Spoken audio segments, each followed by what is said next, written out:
નમસ્કાર વિદ્યાર્થી મિત્રો આજે આપણે ઓર્ગેનિક કેમિસ્ટ્રીની અંદર ખૂબ જ અગત્યનો એવો ટોપિક રિએક્ટિવ ઇન્ટરમીડિયેટ્સ એટલે કે ક્રિયાશીલ માધ્યમિકો વિશે માહિતી મેળવીશું. મિત્રો, આ ચેપ્ટર જે છે એમાં જે જુદા જુદા રિએક્ટિવ ઇન્ટરમીડિયેટ્સ છે જેવા કે કાર્બોકેટાયન, કાર્બેનાયન, ફ્રી રેડિકલ, કાર્બિન, કાર્બાઇન, નાઇટ્રીન, આ બધા જ બેન્ઝાઇન જે ઇન્ટરમીડિયેટ્સ છે એ તમામ ઇન્ટરમીડિયેટ્સ ની સ્ટેબિલિટી વિશે અવારનવાર પ્રશ્નો પૂછાતા હોય છે નીટ, જી, નેટ, સ્લેટ બધામાં. તો આ ચેપ્ટર આપણા માટે ખૂબ જ અગત્યનું ચેપ્ટર છે. મિત્રો, રિએક્ટિવ ઇન્ટરમીડિયેટ શું છે અને આ દરેક ઇન્ટરમીડિયેટ્સ કેવી રીતે રાસાયણિક પ્રક્રિયા દરમિયાન બનતા હોય છે એ વિશે આપણે માહિતી મેળવીશું. મિત્રો, સૌપ્રથમ તો રિએક્ટિવ ઇન્ટરમીડિયેટ્સ એટલે શું? તો રિએક્ટિવ ઇન્ટરમીડિયેટ્સ એ રિએક્શન દરમિયાન બનતા એવા સ્પીસીસ છે કે જે ખૂબ જ ટૂંકું આયુષ્ય ધરાવતા હોય છે, એ ખૂબ જ ઊંચી શક્તિ ધરાવતા હોય છે અને ખૂબ જ રિએક્ટિવ હોય છે. તો આવા જે સ્પીસીસ છે એને રિએક્ટિવ ઇન્ટરમીડિયેટ્સ તરીકે મિત્રો ઓળખવામાં આવે છે. મિત્રો, આપણે જાણીએ છીએ કે કોઈ પણ રાસાયણિક પ્રક્રિયા થાય ત્યારે એ જુદા જુદા તબક્કામાં થતી હોય છે. તો એને એની ક્રિયાવિધિ કહેવામાં આવે છે. તો આ ક્રિયાવિધિ દરમિયાન ઘણી બધી વખતે અમુક ચોક્કસ જે પ્રોડક્ટ મળે છે પ્રક્રિયાના અંતે, એ પ્રોડક્ટ એ જે ચોક્કસ પ્રકારના આવા ઇન્ટરમીડિયેટ્સ જો વચ્ચે બનતા હોય તો જ એને આપણે એ પ્રોડક્ટને સમજાવી શકીએ છીએ.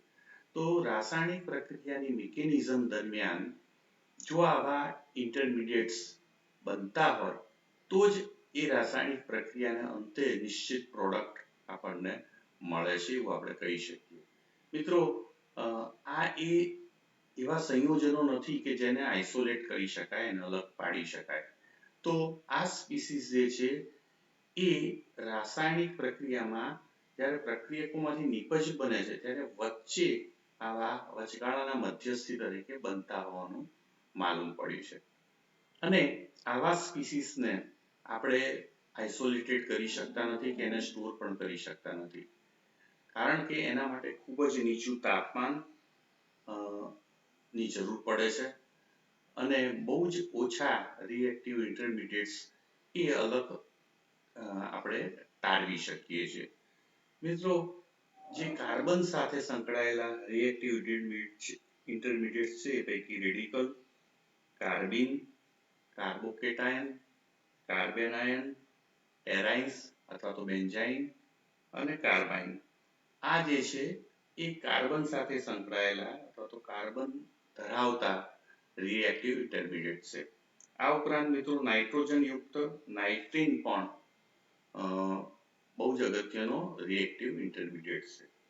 તો મિત્રો, આપણે સૌપ્રથમ જે ઇન્ટરમીડિયેટ્સ ઉપર, ધારો કે અહીંયા મિથાઇલ ફ્રી રેડિકલ આપેલો છે, તો એ રેડિકલ છે, એના ઉપર એક ઇલેક્ટ્રોન ફ્રી હોય છે, એની 3 સંયોજકતા હોય છે અને એક ઇલેક્ટ્રોન એટલે કુલ 3 સંયોજકતાના હાઇડ્રોજન સાથેની જે છે, ધારો કે મિથાઇલની અંદર, તો એમાં કુલ 6 હાઇડ્રોજન બોન્ડિંગ અને એક ફ્રી, એમ કરીને 7 હાઇડ્રોજન હોય છે.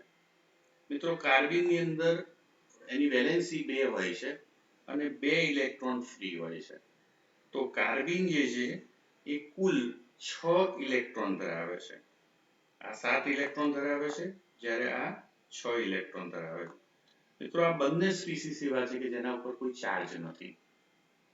કાર્બોકેટાયન જે છે એ 3 સંયોજકતા ધરાવે છે, એટલે કે એની પાસે 6 ઇલેક્ટ્રોન હોય છે અને પોઝિટિવ ચાર્જ હોય છે. એટલે કાર્બોકેટાયન એ ચાર્જ ધરાવતો રિએક્ટિવ ઇન્ટરમીડિયેટ છે અને 6 ઇલેક્ટ્રોન પોતાની પાસે ધરાવે છે. મિત્રો, કાર્બેનાયન જે છે એમાં પણ 3 સંયોજકતા હોય છે, એટલે 6 ઇલેક્ટ્રોનની અને 2 ઇલેક્ટ્રોન અબંધકારક જે યુગ્મ તરીકે રહેલા હોય છે, એટલે કુલ 8 ઇલેક્ટ્રોન કાર્બેનાઇન ધરાવે છે અને ઋણ વીજ ધરાવે છે એના ઉપર, એટલે આ પણ કાર્બેનાઇન પણ વીજભારયુક્ત રિએક્ટિવ ઇન્ટરમીડિયેટ છે. મિત્રો ત્યારબાદ કાર્બાઇન. કાર્બાઇન જે છે એ એક વેલેન્સી ધરાવે છે, એટલે 2, અને બીજા 3 ઇલેક્ટ્રોન એ અબંધકારક હોય છે, એટલે કુલ 5 ઇલેક્ટ્રોન હોય છે, એના પર પણ કોઈ ચાર્જ હોતો નથી. મિત્રો એવી જ રીતે એરાઇન અથવા તો બેન્ઝાઇન જેને કહીએ, એ પણ કોઈ પણ ચાર્જ ના ધરાવતો હોય એવો સ્પીસીસ છે. તો આમ મિત્રો આ જે તમામ રિએક્ટિવ ઇન્ટરમીડિયેટ્સ છે એનો આપણે વિગતવાર આ ચેપ્ટરમાં અભ્યાસ કરવાનો છે. તો સૌપ્રથમ મેં અગાઉ વાત કરી એ પ્રમાણે કે અમુક જે રિએક્ટિવ ઇન્ટરમીડિયેટ્સ છે એ ચાર્જ ધરાવતા હોય છે. દાખલા તરીકે કાર્બોકેટાયન એ પોઝિટિવ ચાર્જ ધરાવે છે, જ્યારે કાર્બેનાઇન એ નેગેટિવ ચાર્જ ધરાવે છે. બંને ઉપર 3 વેલેન્સી હોય છે, અહીંયા પોઝિટિવ ચાર્જ, જ્યારે અહીંયા કાર્બેનાઇનમાં નેગેટિવ ચાર્જ હોય. જ્યારે મિત્રો બાકીના જે સ્પીસીસ છે એ અનચાર્જડ હોય છે, એટલે કે વીજભાર વિહીન હોય છે. દાખલા તરીકે રેડિકલ, ફ્રી રેડિકલ, જેના ઉપર 1 ઇલેક્ટ્રોન મુક્ત હોય છે. કાર્બિન જે 2 વેલેન્સી ધરાવે છે ને 2 ઇલેક્ટ્રોન મુક્ત હોય છે. એવી જ રીતે કાર્બાઇન જે છે એમાં પણ 3 ઇલેક્ટ્રોન મુક્ત હોય છે, 1 વેલેન્સી ધરાવે છે. ત્યારે બેન્ઝાઇન કેરાઇન જે છે એ આ રીતનું ટ્રિપલ બંધયુક્ત બંધારણ ધરાવે છે. તો આમ રિએક્ટિવ ઇન્ટરમીડિયેટ એ ચાર્જ વાળા અને ચાર્જ વગરના એમ 2 પ્રકારના હોઈ શકે છે. હવે મિત્રો સૌપ્રથમ આપણે જ્યારે બંધનું સમ અને અસમ વિભાજન, fission of bond, A video તમે જોયો હશે, જો ના જોયો તો જોઈ લેજો કે જેથી અહીં તમને સમજવામાં અનુકૂળતા રહે. મિત્રો અહીંયા CX બંધ છે, અહીંયા મિત્રો જોઈ શકો છો CX બંધ છે. આ જે સિગ્મા બંધ જે છે એમાં 2 ઇલેક્ટ્રોન રહેલા છે મિત્રો. તો આ 2 ઇલેક્ટ્રોનનું વિભાજન જે છે એ કઈ રીતે થાય? તો 3 પ્રકારે થાય છે. એક એ પ્રકારે કે જેમાં આ બંધના બંને ઇલેક્ટ્રોન એ હેલોજન ઉપર શિફ્ટ થાય છે, એટલે કાર્બન ઉપર પોઝિટિવ ચાર્જ આવે છે. તમે જોઈ શકો છો કાર્બન પર પોઝિટિવ ચાર્જ છે, જે કાર્બોકેટાયન તરીકે ઓળખાય છે મિત્રો. હવે બીજું હું વાત કરું તો બીજાની અંદર તમે જોઈ શકો છો કે સી પ્રકારનું વિભાજન થાય, એટલે બંધનું વિભાજન અહીંથી થાય. આ પણ વિભાજન કેવું છે? હિટ્રોલિટિક ફિશન. હિટ્રોલિટિક એટલે જે બંધના ઇલેક્ટ્રોન જે છે મિત્રો એ 2 પરમાણુ પૈકી કોઈ એક પરમાણુ લઈ જાય છે, બંને ઇલેક્ટ્રોન. તો અહીંયા આ બંને ઇલેક્ટ્રોન જે છે એ કાર્બન ઉપર શિફ્ટ થાય છે અને પરિણામે આવો કાર્બેનાઇન મળે છે કે જેના ઉપર ઋણ વીજભાર હોય છે. તો મિત્રો અહીં પણ બંધનું હિટ્રોલિટિક ફિશન થાય છે. તો A અને C બંને હિટ્રોલિટિક ફિશન ધરાવે છે કે જેમાં બંને ઇલેક્ટ્રોન બંધના જે છે સિગ્મા ઇલેક્ટ્રોન એ કોઈ એક પરમાણુ પર શિફ્ટ થાય છે. હવે મિત્રો ત્રીજી વાત કરીએ આપણે, તો એમાં તમે જુઓ છો બી પ્રકારનું, એટલે કે બરોબર સમ વિભાજન થાય, જેને હોમોલિટિક ફિશન તરીકે ઓળખવામાં આવે છે. તો બી જે છે, બી પ્રકારનું વિભાજન એ હોમોલિટિક ફિશન છે, એટલે કે એક ઇલેક્ટ્રોન જે છે એ X ઉપર, જ્યારે બીજો ઇલેક્ટ્રોન એ C ઉપર જાય છે. અહીંયા મેં ફિશ હુક એરો દર્શાવેલો છે મિત્રો, એટલે કે એક ઇલેક્ટ્રોનની મૂવમેન્ટ. તો બંને ઇલેક્ટ્રોન એક એક પરમાણુ પર જતા રહે છે અને પરિણામે અહીંયા કાર્બન ઉપર એક ઇલેક્ટ્રોન આવે છે, જેને રેડિકલ તરીકે, ફ્રી રેડિકલ તરીકે ઓળખવામાં આવે છે. તો આમ મિત્રો જો બંધનું સમ વિભાજન થાય તો ફ્રી રેડિકલ મળે છે, અને બંધનું અસમ વિભાજન થાય તો જો એ પ્રકારે થાય તો કાર્બોકેટાયન અને બી પ્રકારે થાય તો કાર્બ એનાયન આપણને પ્રાપ્ત થાય છે. મિત્રો અહીંયા ખાસ એક બાબત ધ્યાનમાં લેવા જેવી છે કે કાર્બોકેટાયન જે છે મિત્રો એના ઉપર 3 સંયોજક પ્લસ ચાર્જ છે એટલે કે ઇલેક્ટ્રોન ડેફિશિયન્ટ છે એટલે કે ઇલેક્ટ્રોનની ઉણપ ધરાવતો સ્પીસીસ છે એટલે એ હંમેશા ઇલેક્ટ્રોન ની શોધમાં હોય છે એટલે એ ઇલેક્ટ્રોફિલિક રિએજન્ટ તરીકે વર્તે છે એટલે હંમેશા ઇલેક્ટ્રોન એનરિચ જે સ્પીસીસ છે એ આ કાર્બન ઉપર એટેક કરીને એની સાથે જોડાય છે. મિત્રો એવી જ રીતે ફ્રી રેડિકલ જે છે એ પણ ઇલેક્ટ્રોન ડેફિશિયન્ટ છે કારણ કે એની કક્ષકમાં પી કક્ષકની અંદર એક જ ઇલેક્ટ્રોન છે એટલે કે અર્ધપૂર્ણ કક્ષક હાફ ફિલ્ડ ઓર્બિટલ છે. તો ફ્રી રેડિકલની અંદર જે કાર્બનની ઓર્બિટલ છે અર્ધપૂર્ણ ભરાયેલી હોય છે અને પરિણામે એ પણ ઇલેક્ટ્રોન ડેફિશિયન્ટ હોય છે એટલે ઇલેક્ટ્રોન હંમેશા એને મળે તો એની સ્ટેબિલિટીમાં વધારો થાય છે. મિત્રો ત્યારબાદ કાર્બ એનાયનની વાત કરીએ તો કાર્બ એનાયન ઉપર ઓલરેડી ઇલેક્ટ્રોન હોય છે વધારે માત્રામાં એટલે આ ઇલેક્ટ્રોન સફિશિયન્ટ એટલે ઇલેક્ટ્રોન વધુ માત્રામાં હોય એટલે કે ન્યુક્લિયોફિલિક ઉપર હંમેશા એ ન્યુક્લિયોફિલિકની શોધમાં હોય છે ને ત્યાં એટેક કરે છે તો પોતે ન્યુક્લિયોફિલિક તરીકે વર્તે છે. તો આમ મિત્રો હોમોલિટિક અને હિટ્રોલિટિક ફિશનને કારણે આવા જુદા જુદા પ્રકારના રિએક્ટિવ ઇન્ટરમીડિયેટ જે છે એ ઉત્પન્ન થાય છે. હવે મિત્રો સૌથી પ્રથમ આપણે લઈએ છીએ કાર્બોકેટાયન. તો મિત્રો કાર્બોકેટાયન ક્યારે ઉદ્ભવે એની હમણાં જ વાત કરી કે જ્યારે બંધનું હિટ્રોલિસિસ થાય એટલે કે અસમ વિભાજન થાય જ્યારે મિત્રો કાર્બન સાથે વધુ વિદ્યુતઋણ પરમાણુ જોડાયેલો હોય દાખલા તરીકે Z જેવો તો બંને ઇલેક્ટ્રોન જે છે એ Z ઉપર શિફ્ટ થાય છે અને પરિણામે કાર્બન ઉપર ધન વિસ્ફર આવે છે તો એ કાર્બોકેટાયન તરીકે ઓળખાય છે. તો મિત્રો કાર્બોકેટાયન જે છે એ બંધના અસમ વિભાજનથી ઉત્પન્ન થાય છે અને કાર્બોકેટાયન ઉપર પોઝિટિવ ચાર્જ હોય છે.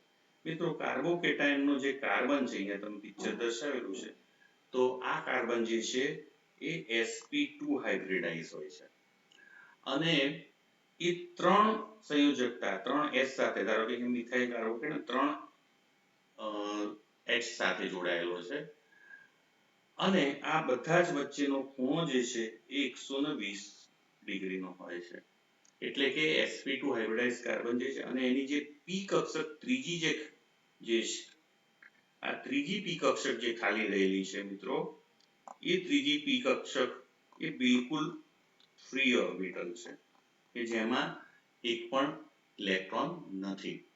તો આ 3 જે ગ્રુપ જે છે sp2 હાઇબ્રિડાઇઝ ના સમતલીય ત્રિકોણ એને બિલકુલ પેરેલલ હોય છે તો એ સમતલને લંબરૂપ પરપેન્ડિક્યુલર જેને કહેવાય એ આ ઓર્બિટલ કઈ છે p કેવી છે વેકન્ટ p ઓર્બિટલ છે. તો મિત્રો આ વેકન્ટ p ઓર્બિટલ જે છે એ જે 3 સમૂહો જોડાયેલા છે કાર્બન સાથે એને બિલકુલ લંબરૂપ હોય છે અને એની સાથે 90 નો ખૂણો બનાવે છે. તમે જુઓ છો empty unhybridized p ઓર્બિટલ અહીંયા દર્શાવેલી છે જેને આપણે વાત કરીએ અને બાકીના 3 ગ્રુપ કોઈ પણ R કે H કોઈ પણ જોડાયેલ હોય એની સાથે જોડાયેલા છે અને દરેક ખૂણો જે છે 120 ડિગ્રીનો હોય છે. તો આમ મિત્રો જે કાર્બોકેટાયન જે છે એમાં મધ્યસ્થ કાર્બન જેના ઉપર પોઝિટિવ ચાર્જ છે એ sp2 હાઇબ્રિડાઇઝ કાર્બન છે. તો આ મિત્રો જે કાર્બોકેટાયન નું સ્ટ્રક્ચર જે છે આપણે સમજ્યા એટલે આનો અર્થ એમ થયો કે કાર્બન જે છે મધ્યસ્થ કાર્બોકેટાયન નો એ કેવો છે મિત્રો ઇલેક્ટ્રોન ડેફિશિયન્ટ છે એટલે ઇલેક્ટ્રોનની ઉણપ ધરાવતો હોય છે એટલે તમે ફરીથી બંધારણ જોયું 3 જેને ઉપરથી જોવામાં આવે ટોપ વ્યૂ તો કાર્બોકેટાયન નો જો ટોપ વ્યૂ પર જોવામાં આવે તો 3sp2 હાઇબ્રિડાઇઝ કક્ષકો એ 120 ડિગ્રીના ખૂણાથી મહત્તમ દૂર એકબીજા સાથે જોડાયેલી હોય છે અને આ sp2 સાથે H અથવા તો બીજો કોઈ પણ સમૂહ એ બંધ બનાવે. જો H હોય તો એને sp2 1s સિગ્મા બંધ કહેવામાં આવે છે. તો આવા 3 સિગ્મા બંધ હોય છે. તો આ ટોપ વ્યૂ થી આ રીતે આપણે જોઈ શકીએ છીએ અને દરેક વચ્ચેનો ખૂણો 120 છે. મિત્રો હવે બિલકુલ જો એના સાઈડ વ્યૂ જોવામાં આવે કાર્બોકેટાઇન નો તો આ જે સમતલ જે છે એને બિલકુલ લંબરૂપ આ ખાલી p orbital vacant p orbital જે છે એ રહેલી હોય છે અને એમાં કોઈ પણ ઇલેક્ટ્રોન હોતો નથી. તો આનો સાઈડ વ્યૂ છે. તો આવા ખાલી p કક્ષકમાં કોઈ પણ ન્યુક્લિયોફાઇલ કે જે ઇલેક્ટ્રોન વધુ માત્રામાં ધરાવતો હોય છે એ એટેક કરી શકે. તો મિત્રો એ ઉપરથી પણ કરી શકે અને નીચેથી પણ કરી શકે. તો બંને સાઈડથી એટેક થાય અને પરિણામે આપણને જે ન્યુક્લિયોફિલિક સબસ્ટિટ્યુશન રિએક્શન જે છે એમાં કાર્બોકેટાઇનની ઉત્પત્તિ થાય છે SN1 પ્રક્રિયા વિધિમાં. તો આપણને ન્યુક્લિયોફિલના એટેકથી બે નિપજ મળે છે તેને રેસાયણિક મિશ્રણ આપણે કહેતા હતા. મિત્રો ન્યુક્લિયોફિલિક સબસ્ટિટ્યુશન રિએક્શન જે છે સંતૃપ્ત કાર્બન ઉપર એ ચેપ્ટરનો પણ વિડિયોઝ જે છે તમે જોજો એટલે તમને વધુ ખબર પડશે. મિત્રો હવે કાર્બોકેટાઇનની સ્ટેબિલિટી. મિત્રો આપણે જાણીએ છીએ કે કાર્બોકેટાઇન જે છે પોઝિટિવ ચાર્જ ધરાવે છે. એ 3 સંયોજકતા ધરાવે છે. એટલે કાર્બોકેટાઇન ઉપર જે પરિબળો આ કાર્બન ઉપરનો પોઝિટિવ ચાર્જ ઘટાડશે ઓછો કરશે એ આ કાર્બોકેટાઇનને સ્થાયી બનાવશે. તો સૌથી પહેલો મુદ્દો જે છે એ ઇન્ડક્ટિવ ઇફેક્ટ છે, પ્રેરક અસર. મિત્રો આપણે જાણીએ છીએ તો અહીંયા તમે જોશો મિથાઇલ છે, આ પ્રાથમિક છે, આ મિથાઇલ છે, પ્રાથમિક છે, દ્વિતીયક છે અને તૃતીયક છે. તો પ્રાથમિક કાર્બોકેટાઇન ઉપર 3 મિથાઇલ કાર્બોકેટાઇન પર 3 H જોડાયેલા છે મિત્રો. 3 H છે. એક પણ CH3 નથી. પણ પ્રાથમિકની અંદર ખાસ કરીને ઇથાઇલ કાર્બોકેટાઇનમાં તમે જોશો તો એક CH3 સમૂહ. મિત્રો દ્વિતીયકની અંદર તમે જોશો તો 2 CH3 સમૂહ છે અને તૃતીયકની અંદર જોશો તો 3 CH3 સમૂહ મિત્રો જોડાયેલા છે. તો આમ CH3 સમૂહની સંખ્યા વધતી જાય છે. મિથાઇલમાં એક પણ નથી, પ્રાથમિકની અંદર એક છે, દ્વિતીયકની અંદર 2 છે અને તૃતીયકની અંદર 3 મિથાઇલ સમૂહ આવેલા છે. મિત્રો હવે તમે જુઓ છો કે આપણે જાણીએ છીએ કે ઇન્ડક્ટિવ ઇફેક્ટનો વિડિયોઝ પણ આપણે બનાવેલા છે. તમે ઇન્ડક્ટિવ ઇફેક્ટ શું છે તમે જોશો તો ખ્યાલ હશે તમને કે CH3 સમૂહ જે છે પ્લસ ઇન્ડક્ટિવ ઇફેક્ટ ધરાવે છે એટલે કે ઇલેક્ટ્રોન પૂરક અસર ધરાવે છે.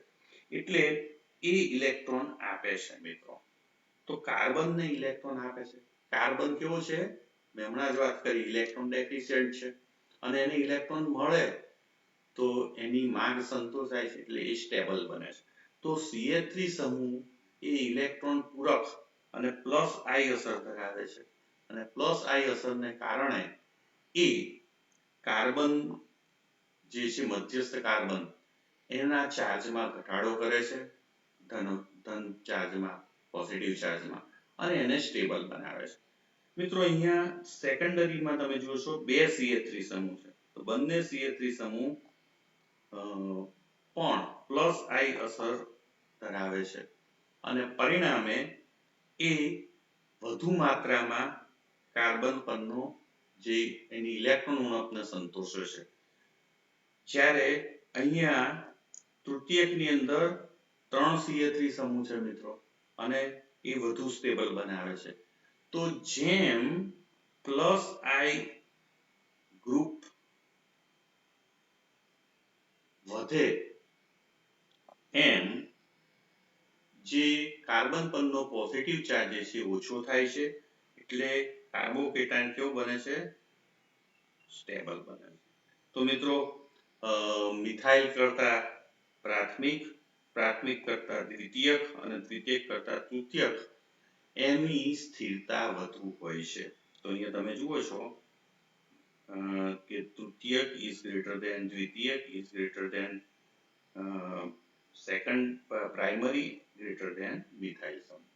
તો આમ કહી શકીએ કે તૃતીયક કાર્બોકેટાયન જે છે એ સેકન્ડરી કાર્બોકેટાયન કરતા વધુ સ્થાયી છે, જ્યારે સેકન્ડરી પ્રાથમિક કાર્બોકેટાયન કરતા અને પ્રાથમિક જે છે એ મિથાઇલ કાર્બોકેટાયન કરતા વધુ સ્થાયી છે. તો આમ મિત્રો આપણે ઇન્ડક્ટિવ ઇફેક્ટના આધારે જે કાર્બોકેટાયનની સ્ટેબિલિટી જે છે એને નક્કી કરી શકીએ છીએ. મિત્રો બીજો મુદ્દો જે છે અગત્યનો એ હાઇપર કોન્જ્યુગેશન છે. હાઇપર કોન્જ્યુગેશન તો હાઇપર કોન્જ્યુગેશન શું છે? તો આપણે તમે અહીંયા પિક્ચરમાં જોઈ શકો છો કે આ જે છે એ કાર્બોકેટાયન છે, ઇથાઇલ કાર્બોકેટાયન. એનો આ sp2 કાર્બન છે મિત્રો, અને એની આ p કક્ષક જે છે એ ખાલી ધરાવે છે. આ p કક્ષક ખાલી હોય છે અને જે આ ત્રણ ગ્રુપ જોડાયેલા છે એના દ્વારા બનતા સમતલને લંબરૂપ હોય છે. હવે મિત્રો આની સાથે બાજુમાં CH3 સમૂહ જોડાયેલો છે અને CH3 સમૂહનું જે આ કાર્બન જે છે એ મિત્રો sp3 સંકૃત કાર્બન છે, એટલે સમચતુષ્ફલકીય રચના ધરાવે છે અને આ જે બંધ જે છે એ sp3 1s સિગ્મા બંધ હોય છે. તો અહીંયા હાઇડ્રોજન જોડાયેલો છે. આ જે સિગ્મા બંધ જે છે એ અને ખાલી p કક્ષક આ બંને જ્યારે પેરેલલ આવે છે ત્યારે આ સિગ્મા ઇલેક્ટ્રોન એ ખાલી p કક્ષકમાં પ્રસરણ પામે છે અને આ ઘટનાને કહેવામાં આવે છે હાઇપર કોન્જ્યુગેશન. તો મિત્રો હાઇપર કોન્જ્યુગેશન ના પણ વિડિયોઝ છે, તમે જોઈ લેજો. તો હાઇપર કોન્જ્યુગેશન જે છે એ એક CH બંધ મિત્રો એ રીતના બીજો CH પણ જો એને પેરેલલ આવે ખાલી p કક્ષકને તો એમાં પણ અને આ ત્રીજામાં પણ તો જેટલા CH બંધ હોય આલ્ફા CH એટલા મિત્રો આપણને હાઇપર કોન્જ્યુગેટિવ સ્ટ્રક્ચર મળે છે. તો મિત્રો એનો અર્થ એમ થયો કે ઇથાઇલ સમૂહ જે છે એમાં 3 આલ્ફા H આવેલા છે. તો આલ્ફા H ની સંખ્યા 3 છે એટલે અહીંયા હાઇપર કોન્જ્યુગેટિવ સ્ટ્રક્ચર પણ 3 થશે. તો જેમ હાઇપર કોન્જ્યુગેટિવ સ્ટ્રક્ચર વધુ એમ એ કાર્બોકેટાયન વધુ સ્થાયી બને છે. તો મિત્રો હાઇપર કોન્જ્યુગેશન એટલે પડોશમાં આલ્ફા પોઝિશન પર આવેલા CH બંધના જે ઇલેક્ટ્રોન જે છે સિગ્મા ઇલેક્ટ્રોન એનું કાર્બોકેટાયનની ખાલી p કક્ષકમાં પ્રસરણ થવું, આ ઘટના જે છે એને હાઇપર કોન્જ્યુગેશન જેને નો બોન્ડ રેઝોનન્સ પણ કહેવામાં આવે છે. એ તો રેઝોનન્સ દરમિયાન હંમેશા પાઈ ઇલેક્ટ્રોનનું ડિલોકલાઇઝેશન થતું હોય છે. અહીંયા સિગ્મા બંધનું ડિલોકલાઇઝેશન થાય છે. તો મિત્રો મિથાઇલ સમૂહમાં હાઇપર કોન્જ્યુગેશન શક્ય નથી કારણ કે આલ્ફા H નથી. મિત્રો આ જે છે એ પ્રાઇમરી એટલે કે ethyl carbocation CH3 CH2 CH2+ એટલે કે પ્રોપાઇલ કાર્બોકેટાયન. તો અહીંયા પ્રાથમિક પ્રકારનો છે, તમે જુઓ છો કે આ જે છે એ આલ્ફા કાર્બન છે અને એ કાર્બન એના ઉપર 2 H છે એટલે 2 આલ્ફા H આવેલા છે અને 2 આલ્ફા H આવેલા હોય તો એમાં 2 હાઇપર કોન્જ્યુગેટિવ સ્ટ્રક્ચર મળે. તો મિત્રો અહીંયા હાઇપર કોન્જ્યુગેટેડ સ્ટ્રક્ચર જે છે 2 છે, મિથાઇલમાં એક પણ નહોતા. હવે મિત્રો ત્રીજું જે છે એમાં તમે જુઓ છો તો અહીંયા આ સેકન્ડરી કાર્બોકેટાયન છે. અહીંયા 3 H છે, અહીં પણ 3 H છે.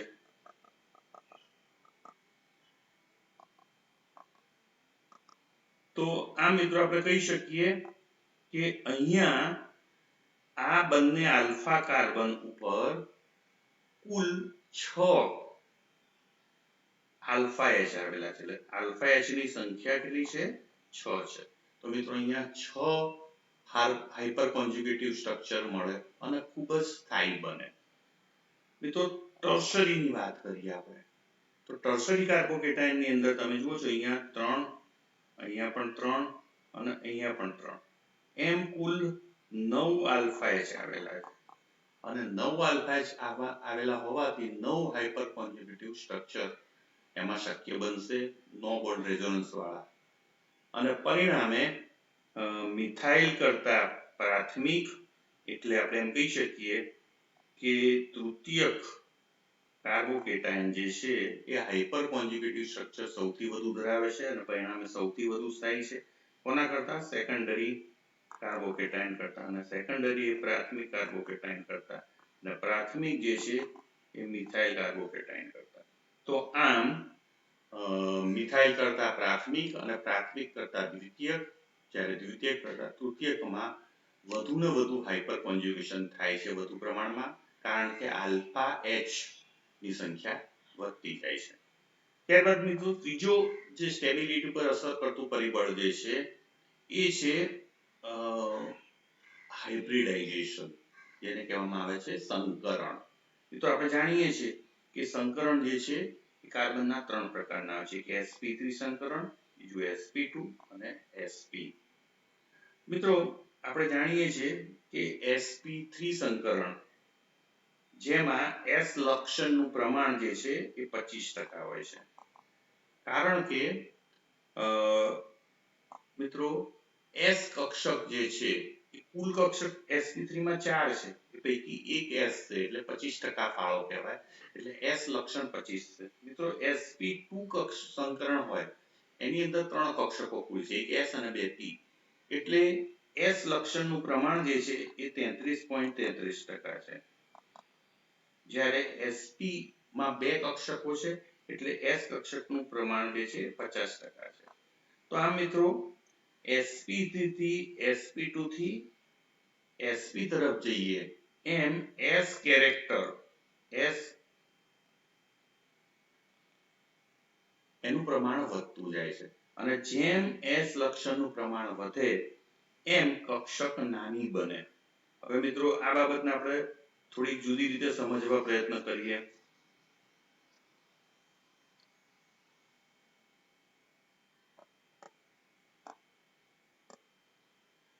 જો મિત્રો sp3 સંકૃત કાર્બન છે એમાં S નું લક્ષણ 25% છે અને પરિણામે જે sp3 સંકૃત કક્ષક જે છે એ પ્રમાણમાં મોટી બને છે. sp2 સંકૃત કક્ષક જે છે એના કરતા સહેજ નાની હોય છે, જ્યારે sp સંકૃત કક્ષક એના કરતા પણ નાની હોય. એટલે અહીં જોડાયેલ એ પરમાણુ જે છે એ નજીક આવતું જાય છે. એટલે અહીં બંધ લંબાઈ જે છે મિત્રો એ વધુ છે, અહીં બંધ લંબાઈ ઓછી છે, જ્યારે એના કરતા પણ બંધ લંબાઈ ઓછી થાય. તો sp3 બંધ જે છે CH બંધ એના કરતા અથવા તો sp3 જે સંકૃત કક્ષક છે એની જે લંબાઈ છે એના કરતા sp2 અને sp2 કરતા sp ની જે લંબાઈ જે છે ઘટતી જાય છે, કારણ કે S લક્ષણનું પ્રમાણ વધતું જાય છે. તો આમ મિત્રો આપણે કહી શકીએ કે આ sp3 જે સંકૃત કાર્બન છે એ સૌથી વધુ સ્ટેબલ બને છે. કેમ? કારણ કે એમાં બંધ મોટો હોય છે અને પોઝિટિવ ચાર્જ જે છે એ વધુ સ્ટેબલ બનાવે છે. તો જેમ કક્ષક મોટી sp હાઇબ્રિડાઇઝ કક્ષક એમ જે કાર્બોકેટાયન જે છે વધુ સ્ટેબલ બને છે. મિત્રો sp2 જે હાઇબ્રિડાઇઝ કક્ષક છે એ કોઈ પણ આલ્કીન અથવા તો એરોમેટિક સંયોજન જે છે એમાં જોવા મળે છે. તો આ બંનેમાં પોઝિટિવ ચાર્જ ધરાવતો કાર્બન એ પોઝિટિવ sp2 હાઇબ્રિડાઇઝ છે અને પરિણામે એના ઉપર પોઝિટિવ ચાર્જ હોય કારણ કે કક્ષક નાની છે sp3 કરતા, પરિણામે એ ઓછી સ્ટેબલ બને.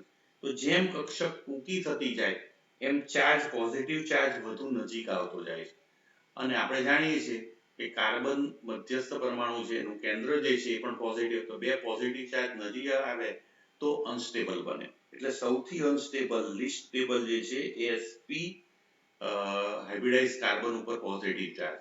તો પોઝિટિવ ચાર્જ sp3 કાર્બન પર સૌથી વધુ સ્ટેબલ છે, જ્યારે sp2 પર એના કરતા ઓછો, અને સૌથી ઓછો સ્ટેબલ જે છે અનસ્ટેબલ એ sp સંકૃત કાર્બન ઉપર જોવા મળે છે. તો આમ હાઇબ્રિડાઇઝેશન જે છે સંકરણ એ પણ સ્થાયિત્વ ઉપર બહુ મોટી ઇફેક્ટ કરે છે. મિત્રો ત્યારબાદ અગત્યનું પરિબળ જે છે રેઝોનન્સ છે. મિત્રો રેઝોનન્સ ક્યારે થાય? રેઝોનન્સના પણ આપણે વિડીયો બનાવ્યા છે અને આપણે જાણીએ છીએ કે જ્યારે દ્વિબંધ એટલે કે પાઈ ઇલેક્ટ્રોનને એકાંતરે પોઝિટિવ ચાર્જ હોય ત્યારે સંસ્પંદન થઈ શકે છે. મિત્રો આપણે જાણીએ છીએ કે bond pair converted to lone પેર અને પરિણામે શું થાય મિત્રો? આ સિંગલ બંધમાં રૂપાંતર થાય, અહીંયા ડબલ બંધ થશે અને પોઝિટિવ ચાર્જ જે છે અહીંયા શિફ્ટ થશે. તો આ સંસ્પંદન શક્ય બને છે. તો સંસ્પંદન દરમિયાન પોઝિટિવ ચાર્જ જે છે એક કાર્બન પરથી બીજા કાર્બન ઉપર શિફ્ટ થયો અને પરિણામે જેમ પોઝિટિવ ચાર્જનું ડિલોકલાઇઝેશન થાય, પોઝિટિવ ચાર્જ જુદા જુદા પરમાણુ ઉપર ડિલોકલાઇઝ થાય, ફરે, તો એવો પરમાણુ વધુ સ્થાયી બને, એવો સ્પીસીસ. તો કાર્બોકેટાયનમાં પણ જો દ્વિબંધ એકાંતરે આવેલો હોય પોઝિટિવ ચાર્જની, તો એમાં રેઝોનન્સ શક્ય બને છે અને રેઝોનન્સ જે છે એ માં પાઈ ઇલેક્ટ્રોન ડિલોકલાઇઝેશન થવાથી જે કાર્બોકેટાયન પરનો પોઝિટિવ ચાર્જ જે છે એ બીજા પરમાણુઓ ઉપર, બીજા કાર્બન પરમાણુઓ ઉપર ડિલોકલાઇઝ થાય છે અને પરિણામે એની સ્ટેબિલિટીમાં વધારે. તો જેમ કોન્જ્યુગેશન વધુ, સંસ્પંદન વધુ, એમ કાર્બોકેટાયન વધુ સ્ટેબલ બને છે. તો મિત્રો અહીંયા તમે જોઈ શકો છો પહેલું જે આપેલું છે એમાં બે બાબતો છે. આમાં કોઈ પણ દ્વિબંધ નથી, જ્યારે અહીંયા દ્વિબંધ, સિંગલ બંધ અને પછી પોઝિટિવ ચાર્જ આવેલો છે. તો દ્વિબંધ અને પોઝિટિવ ચાર્જ એકાંતરે છે અને પરિણામે આ અહીંયા શિફ્ટ થશે અને આપણને સંસ્પંદન મળશે. તો સંસ્પંદન સૂત્ર આ રીતનું મળશે. અહીં થશે અને અહીંયા પોઝિટિવ ચાર્જ આવશે. તો મિત્રો અહીંયા બે જગ્યાએ પોઝિટિવ ચાર્જ જે છે એ બે પરમાણુ પર શિફ્ટ થયો અને પરિણામે આ જે છે સંસ્પંદનને કારણે સ્થાયી બને છે. તો આ compound is more stable than, તો આની અંદર સંસ્પંદન થતું નથી. તો સંસ્પંદન થવા માટે દ્વિબંધને એકાંતરે પાઈ ઇલેક્ટ્રોન હોવું જરૂરી છે, એટલે કે દ્વિબંધ. મિત્રો અહીં પણ સંસ્પંદન થાય છે, જ્યારે અહીં સંસ્પંદન થતું નથી કારણ કે અહીંયા દ્વિબંધ નથી. તો અહીંયા પણ આ શિફ્ટિંગ થવાથી આપણને જે પોઝિટિવ ચાર્જ કાર્બોકેટાયનનો એ ડિલોકલાઇઝ થાય છે અને એ સંયોજન વધુ સ્ટેબલ બને છે.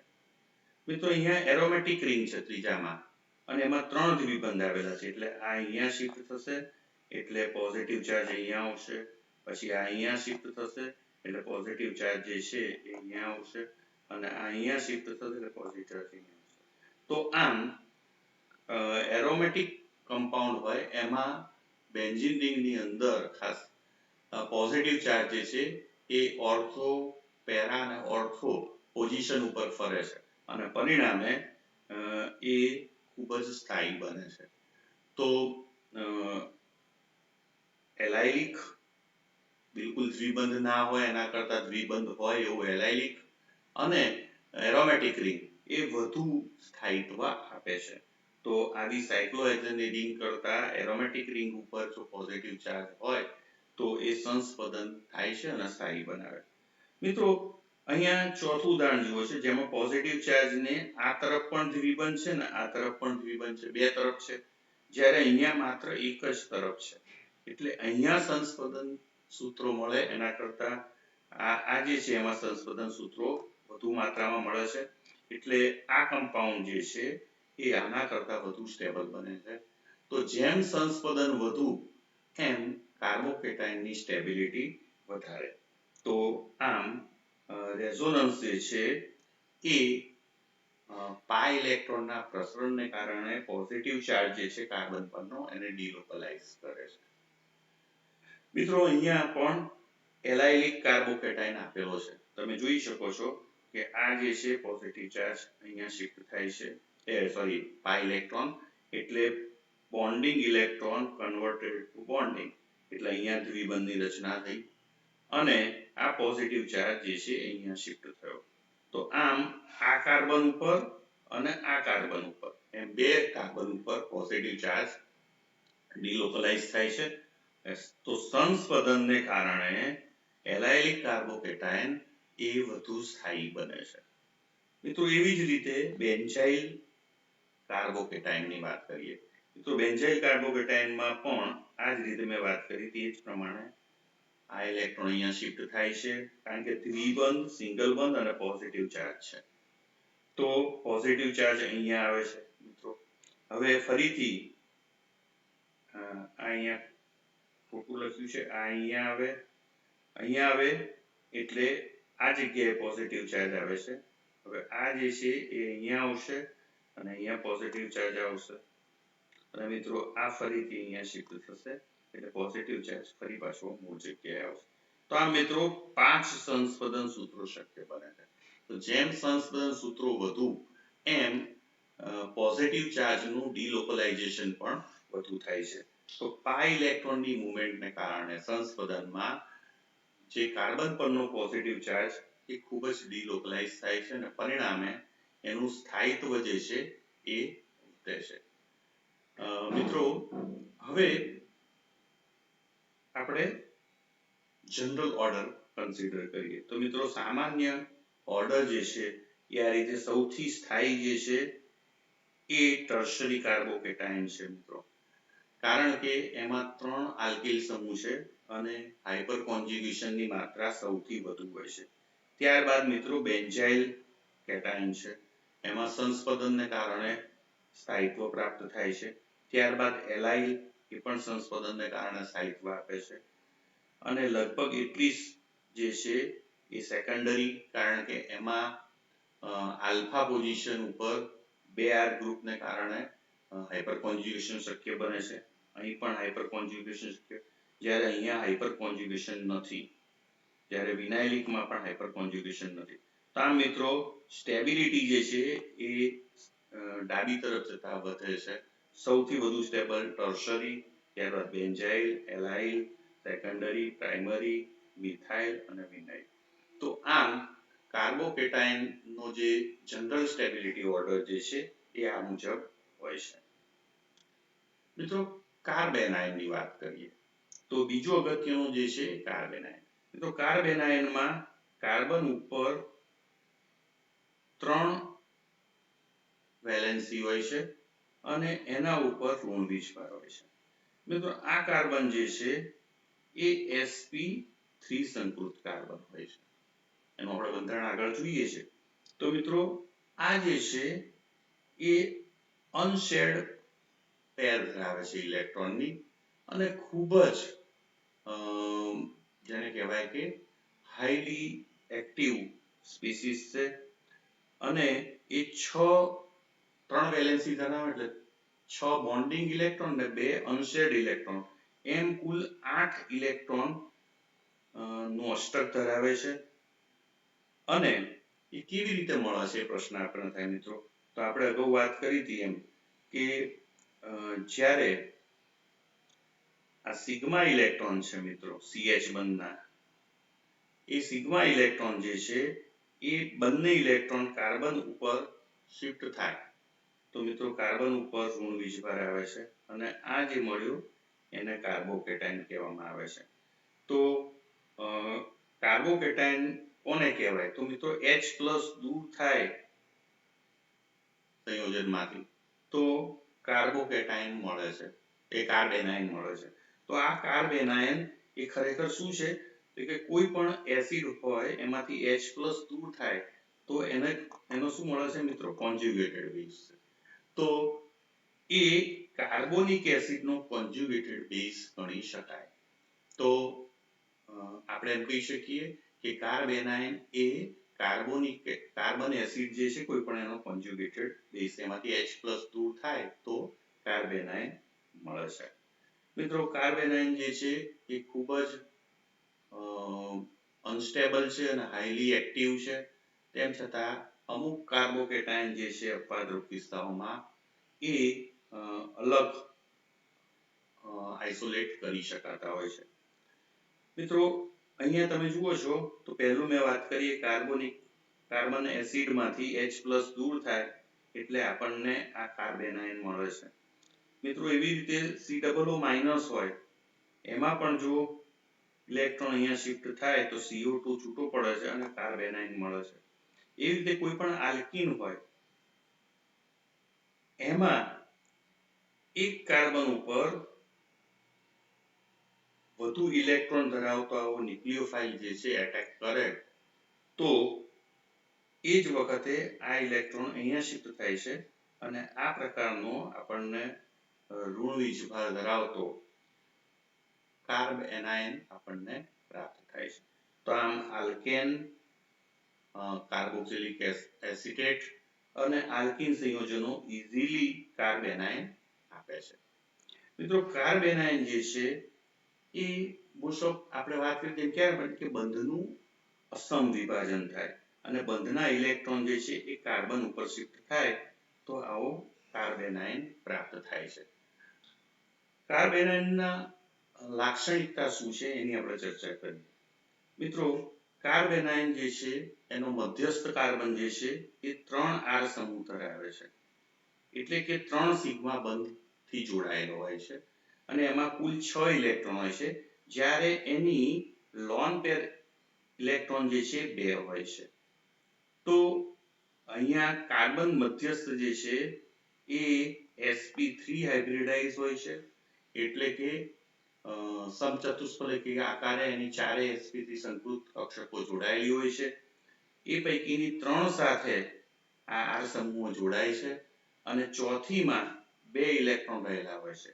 તો આમ જે કાર્બેનાયન જે છે એનો મધ્યસ્થ કાર્બન sp3 હાઇબ્રિડાઇઝ હોય છે અને ખાલી p કક્ષક એની જે છે sp3 હાઇબ્રિડાઇઝ કક્ષક એમાં લોન પેર રહેલા હોય છે અને ઋણ વીજભારિત આયન છે. મિત્રો હવે અહીંયા 2 ઇલેક્ટ્રોન લોન પેર હોય છે અને પરિણામે કુલ ઇલેક્ટ્રોન જે છે એ મિત્રો 8 ઇલેક્ટ્રોન છે. 6 બોન્ડિંગ અને 2 લોન પેર, એમ કહીને કુલ 8 ઇલેક્ટ્રોન છે અને 8 ઇલેક્ટ્રોન પેરિંગ થયેલું હોય છે, એટલે કે યુગ્મિત હોય છે અને પરિણામે આપણે કહી શકીએ કે આ ડાયમેગ્નેટિક ગુણધર્મ ધરાવે છે અને મોટે ભાગે ઇલેક્ટ્રોન પોતાની પાસેથી હોવાથી એ ઇલેક્ટ્રોન ઉણપ ધરાવતા પરમાણુઓ પર એ એટેક કરે છે, એના સાથે રિએક્શન કરે છે,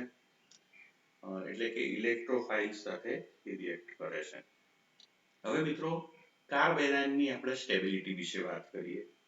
મિત્રો કાર્બેનાયનમાં આપણે વાત કરીએ એમ કે એમાં 3 સમૂહો જોડાયેલા હોય છે અને એની ખાલી sp3 હાઇબ્રિડાઇઝ કક્ષકમાં ઇલેક્ટ્રોન હોય છે. હવે મિત્રો આ 3 જે વેલેન્સ છે એ કયા પ્રકારના છે? એ હાઇડ્રોજન છે કે પછી R છે કે શું છે? તો મિત્રો સૌથી પહેલી અસર જે છે ઇન્ડક્ટિવ ઇફેક્ટ. તો ઇન્ડક્ટિવ ઇફેક્ટ થી આપણે તપાસીએ શું થાય છે. તો મિત્રો અહીંયા કાર્બન ઉપર ઋણ વીજભાર છે, આપણે શું જાણીએ છીએ. તો જે પરિબળ ઋણ વીજભારમાં ઘટાડો કરશે એ પરિબળ કાર્બેનાયનને સ્થાયી બનાવશે અને જે પરિબળ કાર્બેનાયનના ઋણ વીજભારમાં વધારો કરશે એ એને અસ્થાયી બનાવશે. તો એક સિમ્પલ લોજિક છે કે વીજભારમાં ઘટાડો કરે એ સ્થાયી બનાવે અને વીજભારને વધારે એ અસ્થાયી બનાવે, પોઝિટિવ હોય કે નેગેટિવ હોય. તો અહીંયા ઋણ વીજભાર જે છે તો સૌથી જે છે બાબત તો પહેલું મિથાઇલ કાર્બોકેટાયન અહીંયા આપેલો છે. મિથાઇલ કાર્બોકેટાયનમાં 3 H જોડાયેલા છે મિત્રો, તમે જોઈ શકો છો. પણ જે પ્રાઇમરી એમાઇન કાર્બેનાયન છે, પ્રાઇમરી કાર્બેનમાં એક R જોડાયેલો છે, સેકન્ડરીમાં 2 R જોડાયેલા છે, જ્યારે ટર્શરીની અંદર 3 R સમૂહ જોડાયેલા છે. મિત્રો આપણે જાણીએ છીએ કે આલ્કેલ સમૂહ જે છે એ કેવા છે, પ્લસ I અસર ધરાવે છે. તો આ બધા જે છે એ પ્લસ I અસર ધરાવે છે.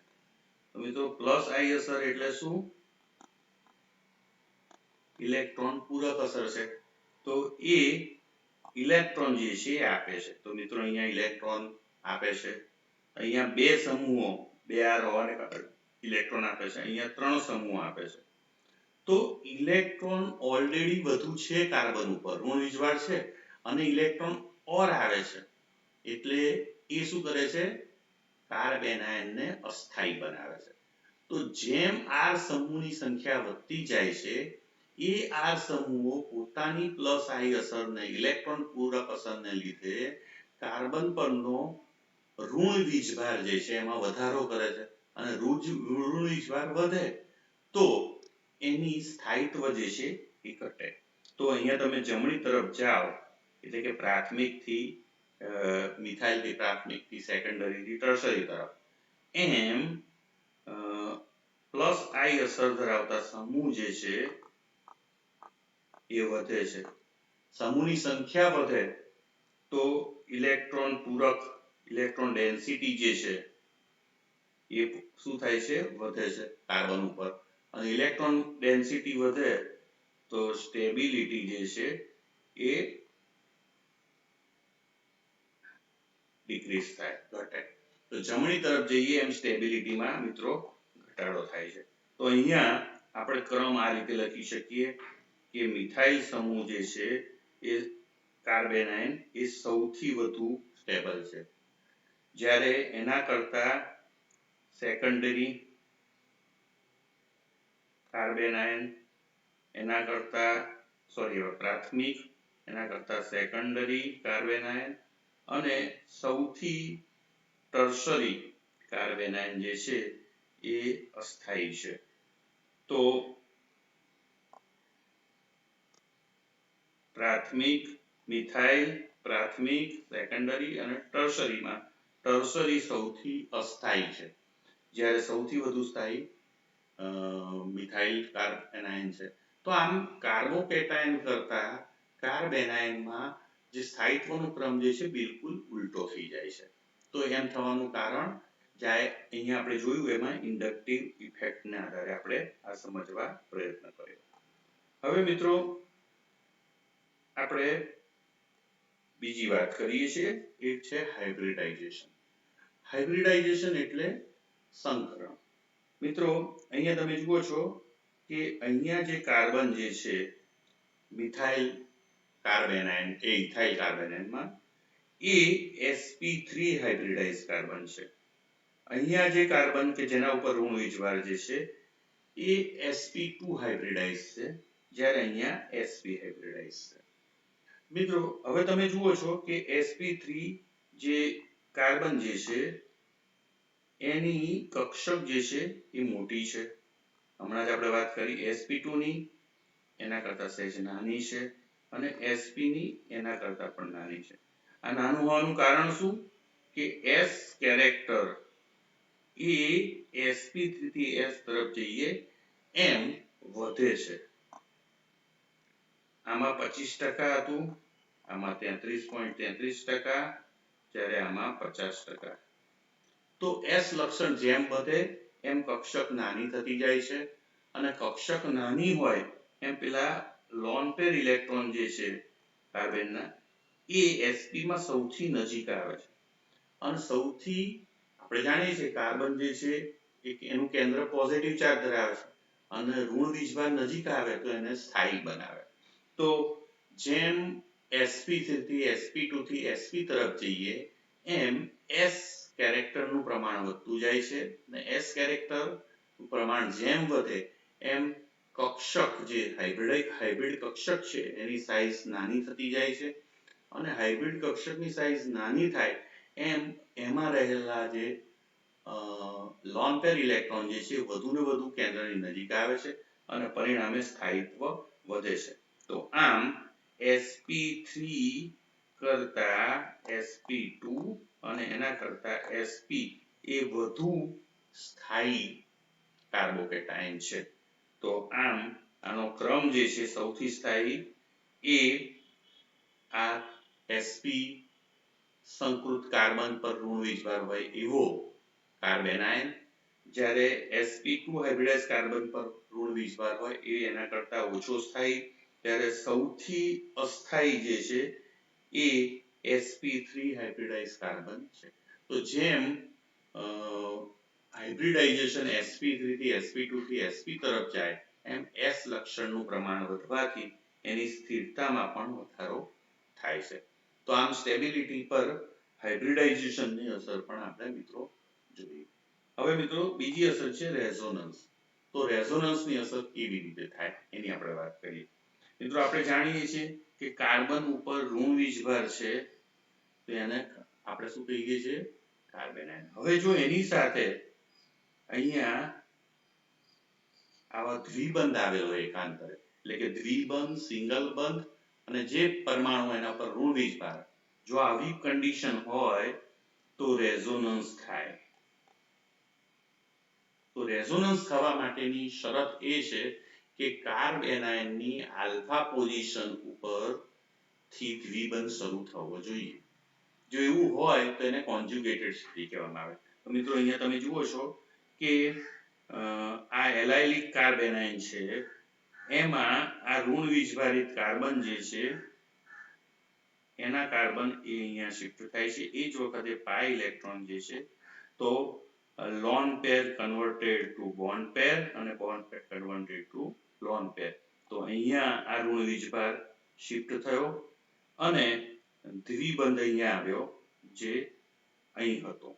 તો આનો અર્થ એમ થયો કે સંસ્પંદનને કારણે જે કાર્બન પરનો ઋણ વીજભાર જે છે એ એક કાર્બન ઉપરથી બીજા કાર્બન ઉપર શિફ્ટ થયો.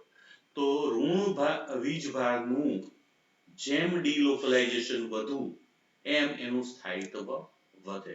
તો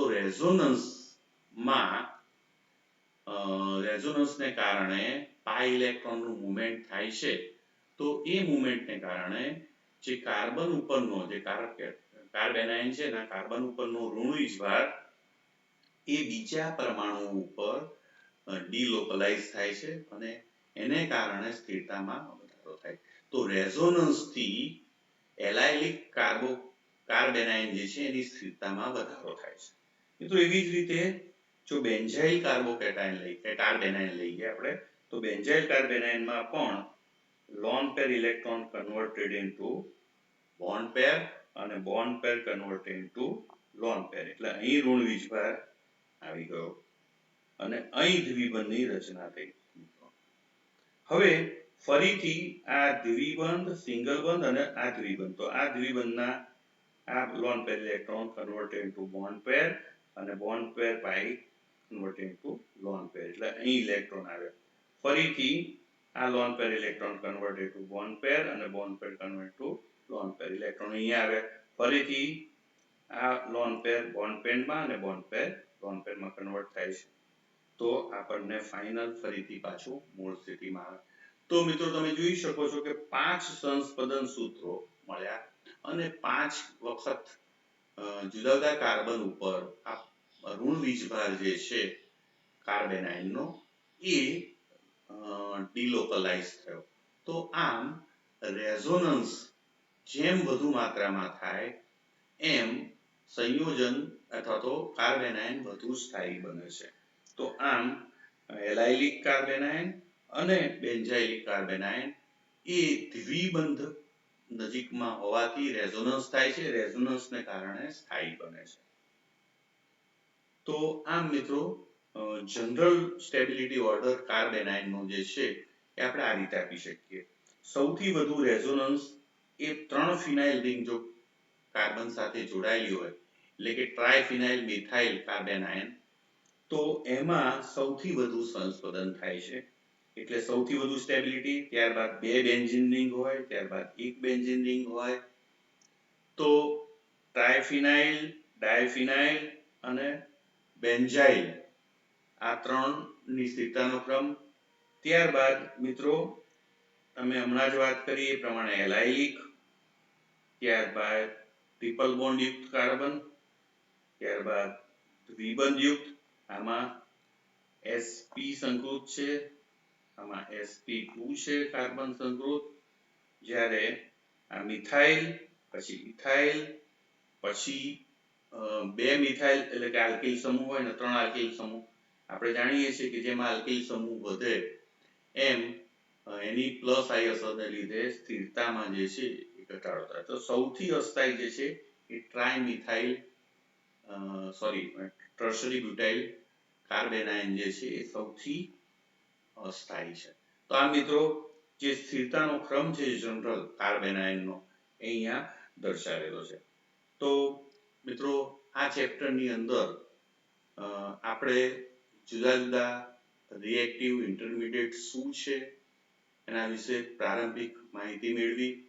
ત્યારબાદ એ રિએક્ટિવ ઇન્ટરમીડિયેટ કેવી રીતે હોમોલિટિક અને ઇલેક્ટ્રોલિટિક ફિશનથી ઉત્પન્ન થાય છે એના વિશે ચર્ચા કરી. અને આપણે તબક્કાવાર વારાફરતી જુદા જુદા રિએક્ટિવ ઇન્ટરમીડિયેટને ડિટેલમાં એની સ્થાયિત્વ અંગે, એના બંધારણ અંગે આપણે સમજવા પ્રયત્ન કરી. તેમાં સૌથી પહેલું આજે આપણે કાર્બોકેટાયન અને કાર્બેનાયન આ બંનેનો વિગતવાર અભ્યાસ કર્યો. મિત્રો હવે આવતા વિડીયોમાં આપણે બીજા કાર્બેનાયન જે છે એના બંધારણ વિશે અને એના સ્થાયિત્વ વિશે ચર્ચા કરીશું. અને પછીના વિડીયોમાં મિત્રો જે તમારે નીટ, JEE, નેટ સ્લેટની પરીક્ષામાં જે જુદા જુદા સ્ટેબિલિટી અંગેના પ્રશ્નો પૂછાય છે કે જે ખૂબ જ અગત્યના છે એના ઉપર આપણે જઈશું. તો ફરી મળીએ, ત્યાં સુધી રજા આપશો. નમસ્કાર.